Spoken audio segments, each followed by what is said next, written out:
Nos adentramos en el corazón de Paraguaná para descubrir un paisaje que parece extraído de otro mundo.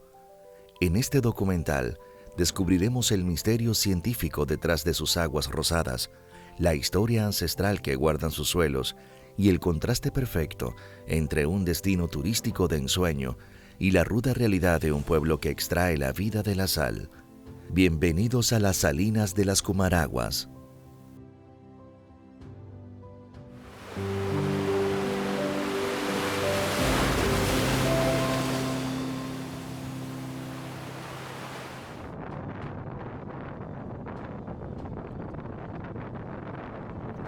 Las harinas de las Cumaraguas tienen un valor turístico, no solamente por el trabajo excepcional que hacen las personas que cosechan la sal, sino también por todo lo que es la parte de las lagunas presentes en el litoral.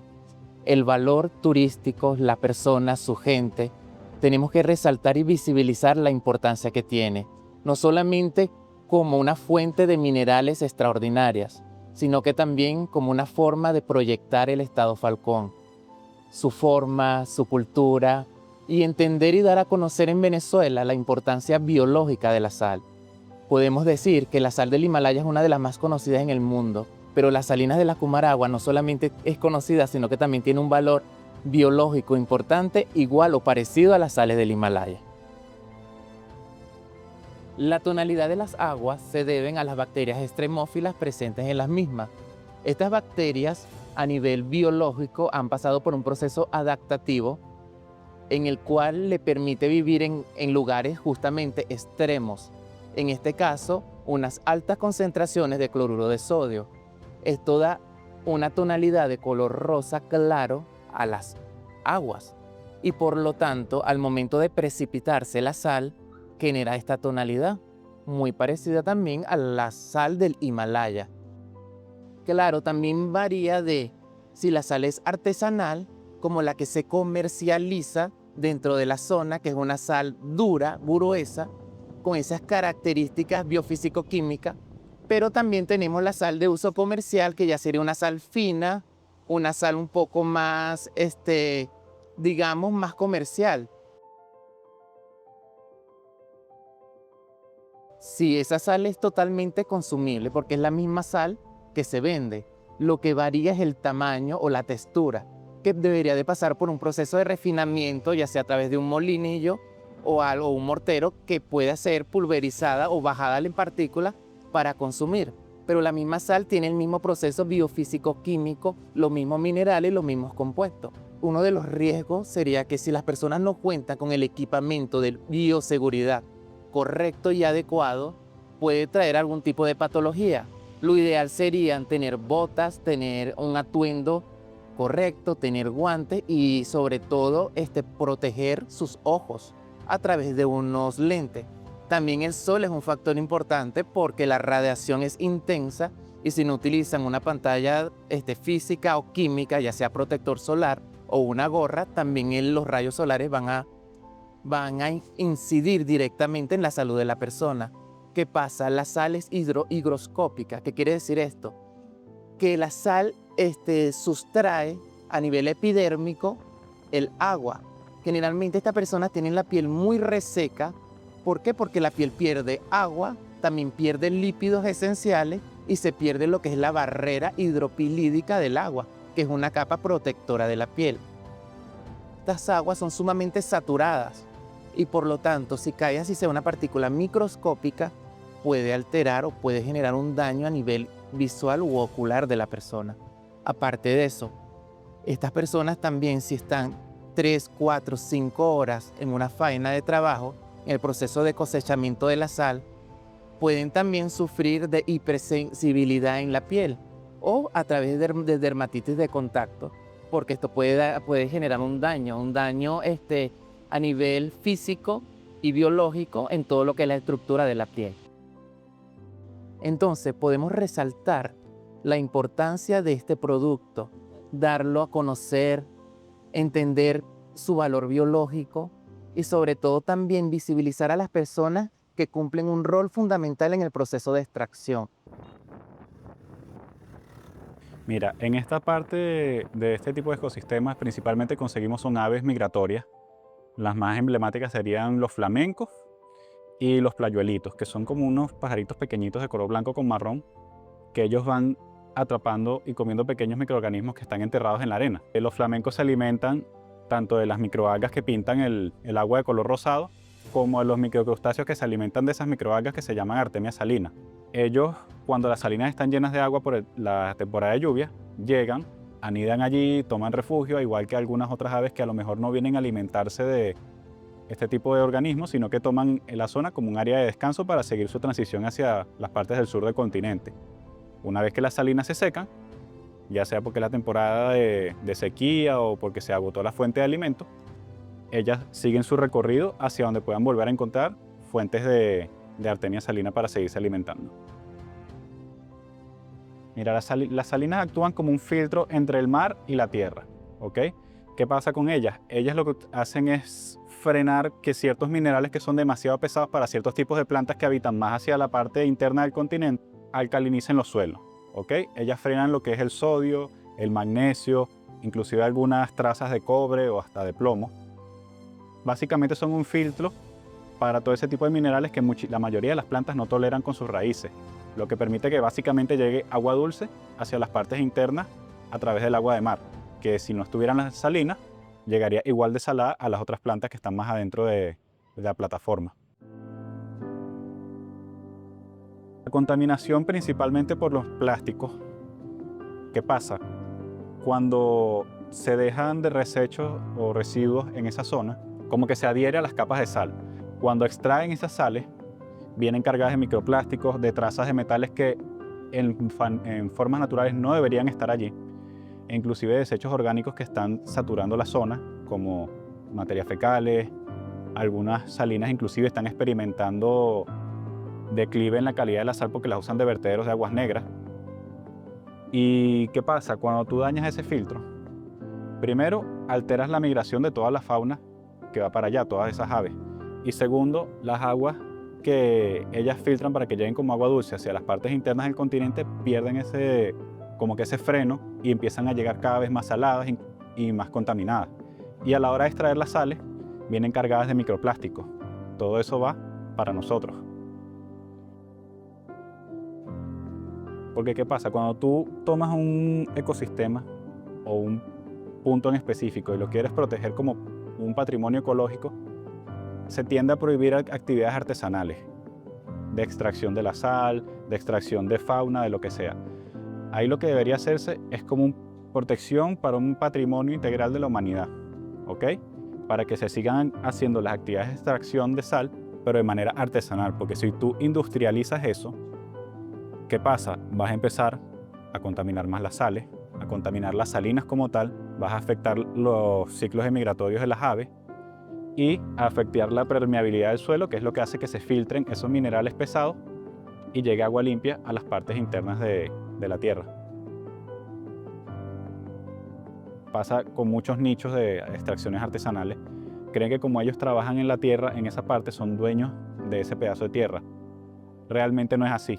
Ambos tienen que aprender a convivir con los que ya estaban ahí, que es la fauna local, y con ellos que están llegando a extraer el recurso. Si ellos sobreexplotan el recurso de las salinas, todo el ciclo que se ejerce allí de manera natural se va a perder, porque al tú explotar de manera excesiva las salinas, vas a empezar a producir que el piso deje de ser permeable, no hay filtro, la sal no se solidifica en el fondo y no tienes que extraer al final.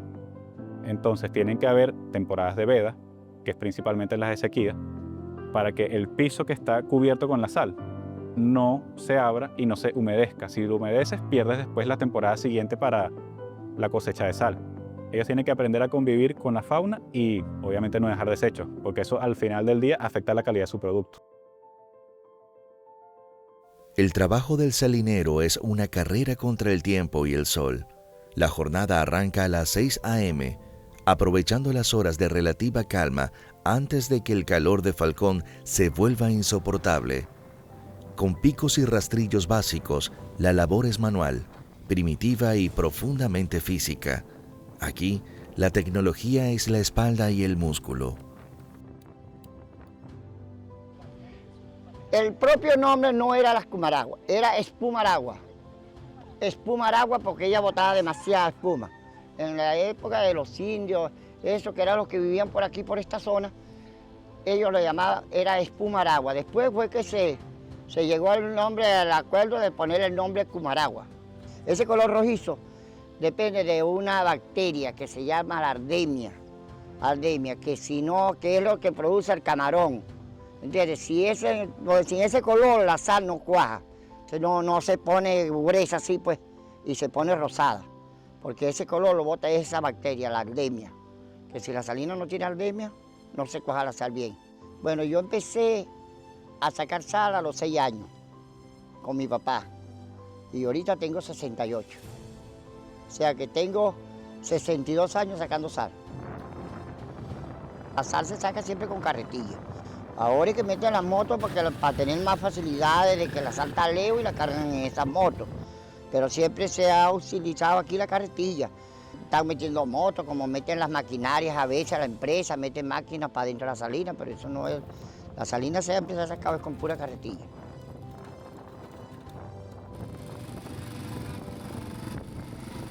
Antes venía gente hasta de las salinas de Sauca, que era ya para de Coro para arriba. Ahorita, debe haber como 300 personas sacando sal, como 300 salineros deben de haber ahorita. Antes sí, antes se explotaba hasta con 1000 personas, la salina. 1000 personas porque venían de todas las comunidades de aquí del municipio de Parcón, venían para acá a sacar sal. La sal es esencial, pero el valor del trabajo es casi invisible. Por este esfuerzo extenuante, los salineros reciben una remuneración mínima, aproximadamente $1 por carretilla. Un contraste doloroso entre la magnitud de su aporte económico y la precariedad de su subsistencia. El descanso de mediodía es breve. El sol los espera de nuevo a las 3 p.m. Nosotros empezamos a sacar de las 5 de la mañana hasta las 11 que tomamos un descanso. Luego volvemos a las 4 de la tarde hasta como a las 6:30 de la tarde.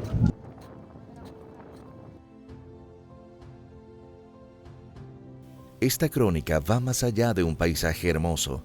Es un relato de resiliencia, dignidad y la resistencia cultural. La sal de las Cumaraguas no es solo un producto, es el reflejo del esfuerzo humano que se niega a desaparecer, preservando un oficio que es la columna vertebral de esta región. Mi mamá y mi papá eran sacadores de sal, todos mis hermanos, hermanas. Fuimos una familia de puro sacar sal. Mi papá se llamaba Simón Urbina y era uno de los principales sacadores de sal de aquí de las Cumaraguas. Bueno, saqué sal hasta hace como 5 años atrás. Digamos que a los 65 años todavía yo sacaba sal. Mi mamá sacó sal a la edad de 80 años. Sacaba sal mi mamá. Es rústico sacar sal porque yo la llegué a sacar, no con la pala, con las manos. Con las manos porque la agarrábamos los terrones de sal y los echábamos en el carro en mano y poníamos el carro full de terrones y lo que nos pagaban por cada carretilla era un real. Para nosotros era como, ay, vamos a sacar sal y nos íbamos, ¿entendés? Pero ya cuando iba a pasar el tiempo ya uno lo veía como más rústico, más... Entonces no se sacaba como ahora que se saca todo el año. Antes nada más que eran unos meses y se llenaba la salina cuando llovía y ya no había explotación hasta el otro año. Ahora no, porque ahora eso lo agarraron toda la gente, unos 4, y entonces uno para sacar sal ahí tiene que pedir permiso. Entonces tiene que trabajar el doble, porque lo que va a sacar lo va a partir con el que ya marcó terreno. Y aquí somos todos unidos, aquí somos uno para todos. No, yo me siento orgullosa de mi salina. No la dejaría, nomás cuando me muera que me la voy a dejar.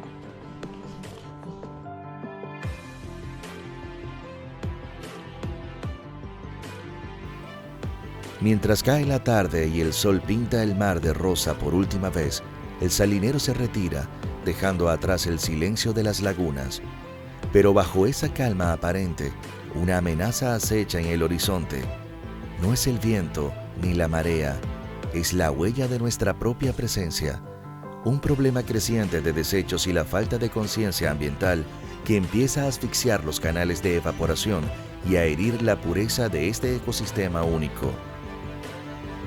Si el agua se ensucia también el futuro de quienes dependen de ella. La contaminación no solo empaña el espejo rosado que los turistas vienen a fotografiar, pone en riesgo el modo de vida de familias que han habitado esta orilla por generaciones. Proteger las Cumaraguas es entonces una carrera contra el tiempo, un llamado urgente a entender que la belleza de Venezuela no es inagotable y que si no aprendemos a respetarla, este milagro de sal y luz podría desvanecerse ante nuestros ojos, dejando solo el eco de lo que alguna vez fue un paraíso.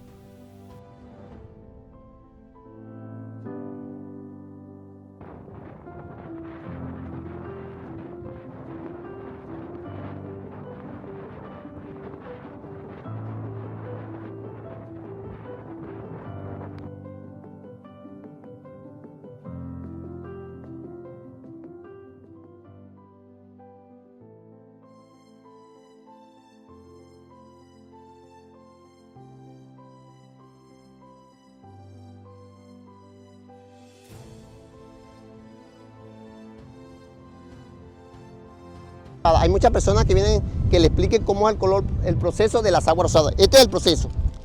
Ahorita el agua está seca, ¿verdad?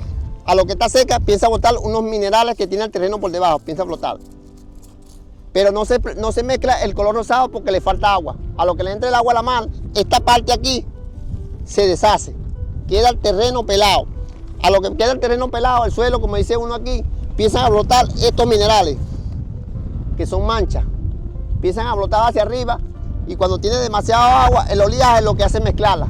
Ahí se expande el color rosado. Después que ya está en un color rosado, que se va mezclando el agua, después que se va pasando de concentración, cambia a rojo. Después que cambia a rojo, con el tiempo se va pasando de concentración, ella rechaza el color. Después vienen las aguas blancas. Después de las aguas blancas viene también el proceso del agua aceitosa. Ese es el proceso de las aguas rosadas. Nada más que te dura 2 o 3 meses.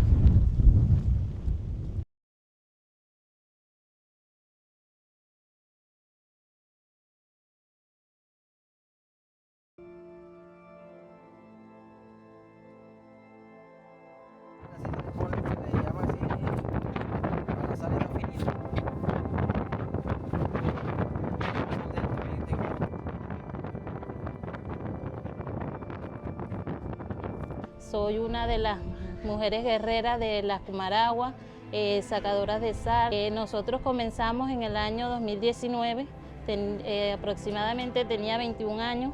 Recuerdo que fuimos allá a ver a los que estaban dentro de la salina, a ver cómo era, y fue por la primera vez que intentamos probar a ver qué tal nos iba y nos gustó. Bueno, desde ahí empezamos en la Laguna Madre a sacar, a hacer el proceso, picábamos, agarramos la barra y picábamos. De allí, después de picarla, nos emprestaron, porque empezamos emprestando un carro de mano. Allí picamos, llenábamos y hicimos, recuerdo, 12, creo, toneladas, un camión por primera vez. Estaba la empresa Red Minera. Ellas lo compraban por tonelada y allí empezamos y nos gustó el proceso que experimentamos, nos gustó el trabajo y allí empezamos dentro de la laguna más grande, que nos cedieron un pedazo, como dice, un patio, para poder seguir avanzando en ese trabajo y poder seguir experimentando sobre el azar. Allí picábamos, íbamos desde las 4 de la mañana hasta las 6 que salíamos. Luego íbamos en la tarde, en la tarde picábamos y dejábamos listo para el otro día ir en la mañana a otra vez hacer el proceso de llenar los carros y hacer los montones.